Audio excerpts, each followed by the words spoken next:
ఈరోజు మనము ఎస్క్యూఎల్ చేసుకున్నాం. సో దానికోసం మనం ఒక యూట్యూబ్ ఛానల్ తీసుకున్నాం. దాని పేరు వచ్చేసి ఎస్క్యూఎల్ బై బాబు ఉప్పలపాటి అని. సో ఫస్ట్ మనం ఎస్క్యూఎల్ అంటే ఏంటో తెలుసుకుంటాం. సో ఎస్క్యూఎల్ అనేది మనకు 2 టైప్ డేటాబేసెస్ ఉంటాయి. ఒకటి వచ్చేసి సిస్టమ్ బేస్డ్ డేటాబేస్, ఇంకోటి వచ్చేసి యూజర్ డేటాబేస్. అంటే సిస్టమ్ బేస్డ్ డేటాబేస్ అంటే ఏంటంటే వాళ్ళు ఆటోమేటిక్గా ఆల్రెడీ క్రియేట్ అయి ఉంటాయి. యూజర్ డేటాబేస్ ఏంటంటే యూజర్ ఎప్పుడైతే మనం ఏవైతే క్రియేట్ చేసుకుంటాం మాన్యువల్గా వాటిని యూజర్ డేటాబేస్ అంటారు. సో డిఫాల్ట్గా మనం ఎస్క్యూఎల్ క్రియేట్ చేయగా మనకి 4 డేటాబేసెస్ క్రియేట్ అవుతాయి. ఓకే, అవి వచ్చేసి మాస్టర్ డేటాబేస్, అలాగే మోడల్ డేటాబేస్, అలాగే ఎంఎస్డిబి డేటాబేస్ అండ్ టెంప్లెట్ డేటాబేస్ అనేది వస్తాయి. ఇక్కడ చూసినట్టయితే మనకు మన డేటాబేస్ కనెక్ట్ అయిన తర్వాత ఇక్కడ చూస్తే ఇది డేటాబేస్. ఈ డేటాబేస్లో మనకు ఫస్ట్ డిఫాల్ట్గా ఓపెన్ చేయగానే ఇవన్నీ మనం క్రియేట్ చేసినవి ఇవన్నీ ఇక్కడ మనకు రెండు డేటాబేస్ ఉన్నాయి. ఒకటి వచ్చేసి సిస్టమ్ డేటాబేస్, ఇంకోటి డేటాబేస్ స్నాప్షాట్. అంటే సిస్టమ్ డేటాబేస్ అనేది బై డిఫాల్ట్ వచ్చింది, మిగతా అన్నీ కూడా మనకి యూజర్ డేటాబేస్ అవన్నీ. ఇక్కడ సిస్టమ్ డేటాబేసెస్ ఓపెన్ చేస్తే ఇక్కడ మనకు 4 డేటాబేస్ ఉన్నాయి చూడండి. ఒకటి మాస్టరు, ఇంకోటి మోడల్, ఒకటి ఎంఎస్డిబి, ఒకటి టెంప్డిబి అని. సో 4 డేటాబేస్ ఉన్నాయి. వాటి 4కి డిఫరెన్స్ ఏంటి అంటే first master database. So master database ఏంటంటే ఇందులో మనకి ఏం స్టోర్ అయితే అంటే సిస్టమ్ ఐడీస్, అలాగే కల్చరు, అలాగే సర్వర్ ఐడీస్, ఇలా ఓవరాల్గా సిస్టమ్కి అండ్ సర్వర్కి సంబంధించిన డీటెయిల్స్ మొత్తం ఈ మాస్టర్ డేటాబేస్లో ఉంటాయి. ఓకే, సిస్టమ్కి సంబంధించినవి కానీ సర్వర్కి ఈ రెండింటికి సంబంధించిన మొత్తం కూడా ఈ మాస్టర్ టేబుల్లో ఉంటాయి. అలాగే మోడల్, ఈ మోడల్ వచ్చేసి ఇందులో మనం ఒక న్యూ డేటాబేస్ క్రియేట్ చేస్తే ఈ మోడల్ డేటాబేస్ అనేది ఒక టెంప్లెట్ లాగా వర్క్ చేస్తుంది. అంటే ఇది మనం ఒక డేటాబేస్ క్రియేట్ చేసినప్పుడు కొత్తది అది క్రియేట్ చేసినప్పుడు ఏమైతే అంటే దానికి ఒక మోడల్ డేటాబేస్ అనేది దాన్ని ఒకటి టెంప్లెట్ లాగా వర్క్ చేస్తూ అంటాం. అలాగే ఎంఎస్డిబి. సో ఎంఎస్డిబి ఎందుకు వాడతారంటే బ్యాకప్ ఫైల్స్ ఇన్ఫర్మేషన్ని స్టోర్ చేసుకోవడానికి వాడతాము. సో అంటే ఎప్పుడైనా మనము బ్యాకప్ చేసుకోవడానికి అలాంటి టైంలో ఈ ఎంఎస్డిబిని మనము యూజ్ చేస్తాం. తర్వాత టెంప్డిబి.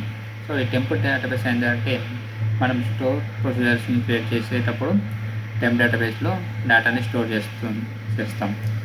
అలాంటప్పుడు ఈ టెంప్ డేటాబేస్ని యూజ్ అవుతాయి. వన్స్ మనం ఎస్క్యూఎల్ సర్వర్ నుండి డిస్కనెక్ట్ అయిన తర్వాత ఈ టెంప్లెట్ డేటాబేస్ అనేది ఆటోమేటిక్గా డిస్ట్రాయ్ అయిపోతుందట. అయితే ఇప్పుడు ఏంటి టెంప్లెట్ డేటాబేస్ అనేది ఏంటి టెంపరీగా వాడుకొని వదిలేస్తాం అట్లా అని.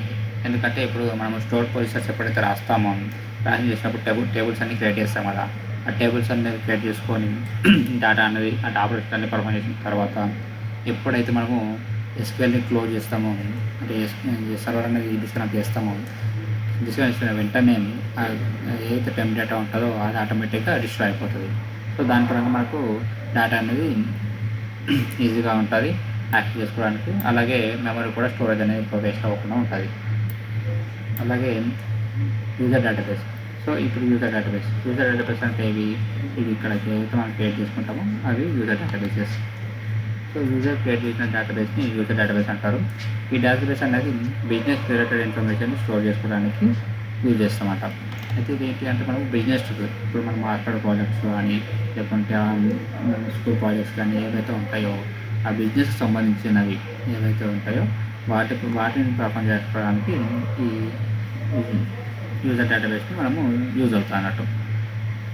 అందుకే అన్నాడు యూజర్ క్రియేట్ చేసిన డేటాబేస్ని యూజర్ డేటాబేస్ అంటారు. ఈ డేటాబేస్ అనేది బిజినెస్ రిలేటెడ్ ఇన్ఫర్మేషన్ని స్టోర్ చేసుకోవడానికి యూజ్ అవుతుంది. ఎగ్జాంపుల్ ఎంప్లాయీ డీటెయిల్స్ కానీ హాస్పిటల్ డీటెయిల్స్ కానీ ఎక్సెట్రా ఇట్లా.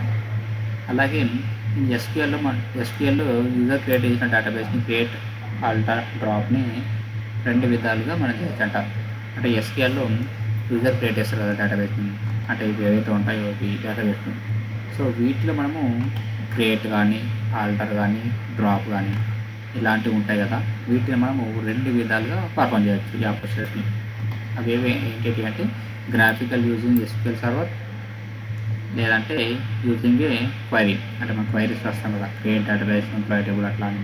సో ఈ విధంగా చేసుకోవచ్చు, లేకుంటే గ్రాఫికల్గా కూడా చేసుకోవచ్చు.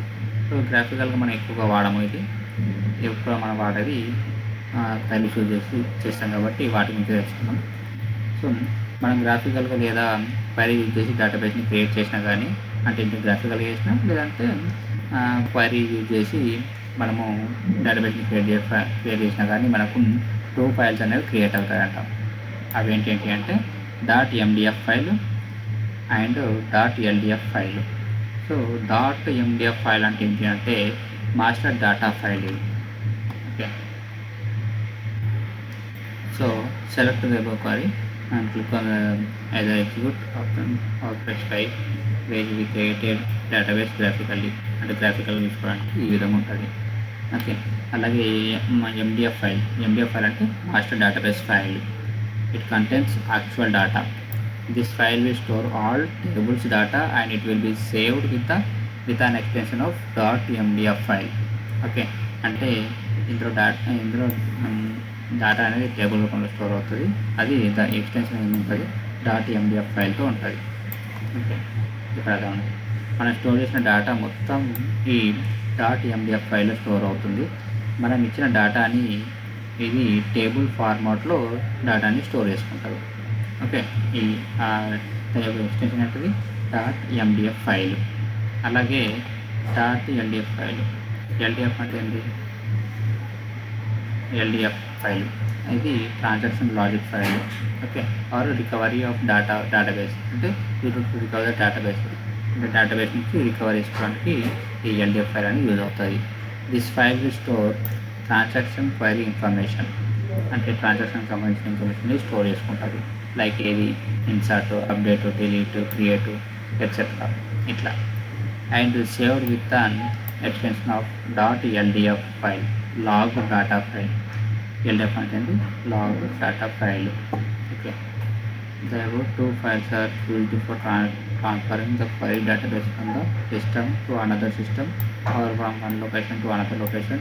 The root location of MDF and LDF files different అంటే ఎక్స్టెన్షన్. అంటే రెండింటిని కూడా మనం ఒక సిస్టమ్ నుంచి ఇంకో సిస్టమ్కి, లేదంటే ఒక లొకేషన్ నుంచి ఇంకో లొకేషన్ కూడా మనం మూవ్ చేసుకోవచ్చు. దాని యొక్క రూట్ లొకేషన్ అనేది ఈ విధంగా ఉంటుంది. సి ప్రోగ్రామ్స్లో, సి డ్రైవ్లో, ప్రోగ్రామ్ ఫైల్స్లో, మైక్రోసాఫ్ట్ SQL క్వరీ ఇట్లా ఈ విధంగా ఉంటుంది. ఇప్పుడు LDF ఫైల్ అంటే ఏంటి? LDF ఫైల్ అనేది ట్రాన్సాక్షన్కి లైక్ ప్రోగ్రామర్స్కి సంబంధించిన డేటా మొత్తం ఈ .ldf ఫైల్ స్టోర్ అవుతుందంట. ఇట్లా ఉంటుంది మనకు ఫైల్ అనేది. సో ఇది ఈ విధంగా ఉంటుంది డేటాబేస్ అనేది. డేటాబేస్ ఓపెన్ చేస్తే ఈ డేటాబేస్లో మనం 2 టైప్స్ ఆఫ్ డేటాబేస్ ఉంటాయి. ఒకటి వచ్చేసి సిస్టమ్ డేటాబేస్, ఇది ఆటోమేటిక్గా జనరేట్ అవుతుంది. ఇందులో మనకు 4 డేటాబేసెస్ అనేది ఆటోమేటిక్గా క్రియేట్ అయి ఉంటాయి. తర్వాత సెకండ్ డేటాబేస్ అంటే ఏంటిది? User database. యూజర్ డేటాబేస్ అంటే ఏంటి? యూజర్ ఎప్పుడైతే ఏవైతే క్రియేట్ చేసుకుంటాడో అవి. సో ఇవన్నీ కూడా యూజర్ క్రియేట్ చేసుకున్న డేటాబేసెస్. ఓకే, ఈ విధంగా. అలాగే మనము ఒకవేళ మనం మాన్యువల్గా క్రియేట్ చేసుకోవాలనుకుంటే ఇక్కడికి వచ్చేసి మీరు క్వైరీ టైప్ చేసి క్వైరీ క్లిక్ చేసి డేటాబేస్ క్రియేట్ చేయాలనుకుంటే ఫస్ట్ మనము ఒక క్రియేట్ చేసుకుంటాం. క్రియేట్ డేటాబేస్ నేమ్ ఇస్తాము. ఏమంటే XYZ అని ఇస్తాము.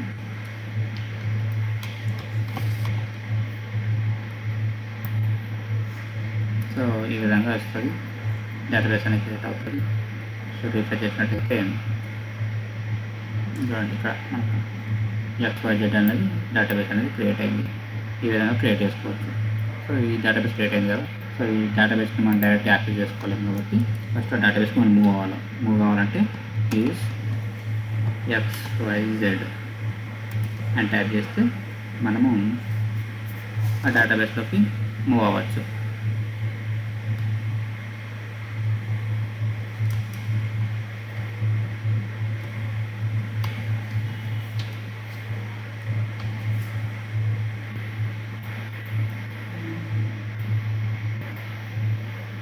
ఇప్పుడు డేటాబేస్లో మూవ్ అయిన తర్వాత ఇందులో మన టేబుల్ క్రియేట్ చేయాలనుకుంటే క్రియేట్ టేబుల్ తర్వాత మనకు ఏంటి టైప్ చేసి MPID టైప్ ID తర్వాత TMT name, character of 10.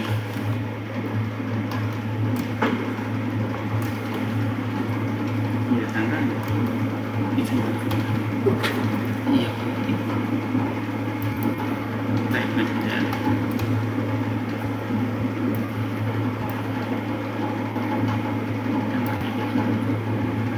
Column parameters data type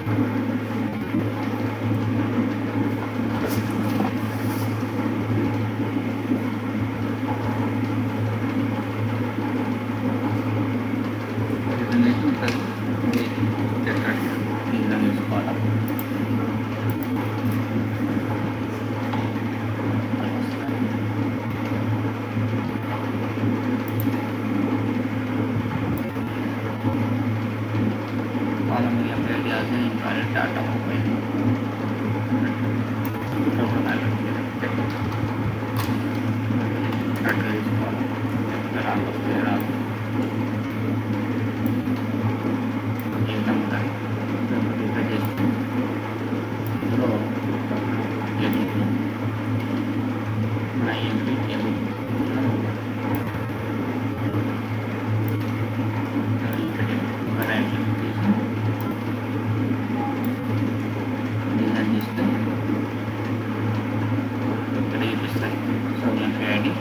character అట్లా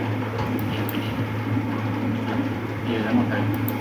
నేను ఒక క్యారెక్టర్ డేటాబేస్ క్రియేట్ చేయాలనుకుంటే ఇక్కడికి వచ్చేసి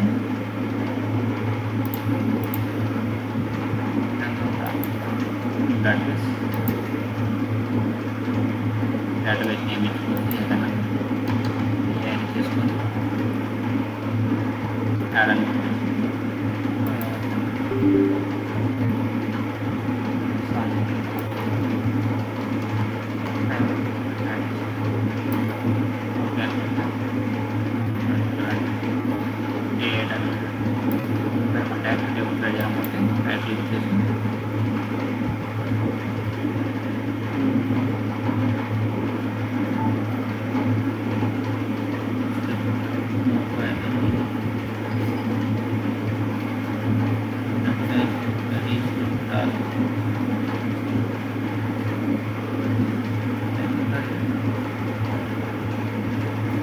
కాబట్టి డైరెక్ట్గా మనం టేబుల్తో క్రియేట్ చేసుకోవచ్చు.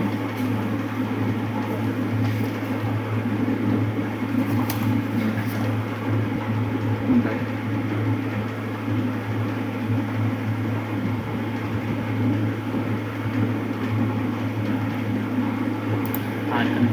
టేబుల్ క్రియేట్ కంప్యూటర్ వచ్చేసి టేబుల్ పైన రైట్ క్లిక్ చేసి తీసుకుంటారు ఫారెన్ టైప్ ఇక్కడ డైరెక్ట్ ఇక్కడ నేమ్ అలా ఫారెన్ టైప్